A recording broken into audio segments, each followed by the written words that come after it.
We're going to Creekwood Middle School in Kingwood, where students are launching a new drive for a National World War I memorial. Yeah, we saw Deborah Wrigley there a moment ago waving around a gas mask. And Deborah, you promised us you were going to tell us all about this. Well, Melanie, this is one of those World War I artifacts. Interestingly, they told me not to put this on because it's coated with asbestos, but it was one of the gas masks used in the war to prevent against mustard gas attacks. So the question is, how do you make ancient history, relatively speaking, come alive for adolescent students? You're about to find out. And with the crown prince we will mop the floor. Music from another age, nearly a century ago, when America fought with its European allies against the Kaiser. The time of World War I, yet there's no national monument to honor those who fought and died in foreign lands.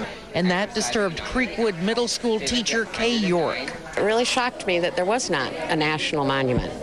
And I thought, what a wonderful project for kids to get involved in. That's why a traveling exhibit of World War I artifacts and modern portraits of a handful of surviving veterans is on display at the school. The portraits taken by prominent photographer David DeJong, who created the National World War I Monument Foundation. World War I veterans have got a perpetual path for some reason of being forgotten. And this exhibit, this project, is hopefully going to touch some people so that turns around and transforms. DeJong has photographed the last surviving American veteran of the war, Frank Buckles. He turns 109 this year. And he was transporting POWs, prisoners of war, and the wounded on motorcycles and ambulances.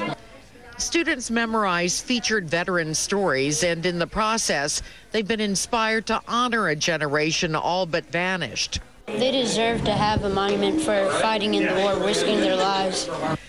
Through T-shirt sales and donations, students have raised nearly $10,000 for the monument project that would immortalize veterans like Mr. Buckles.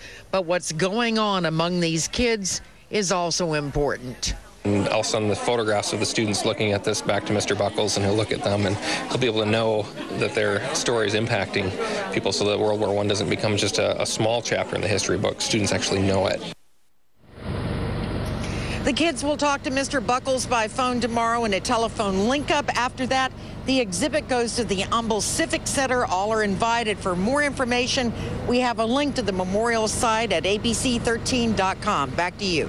What a great project. Isn't that incredible? Kids can get the job done. Yeah, thanks a lot, Deborah. We appreciate it.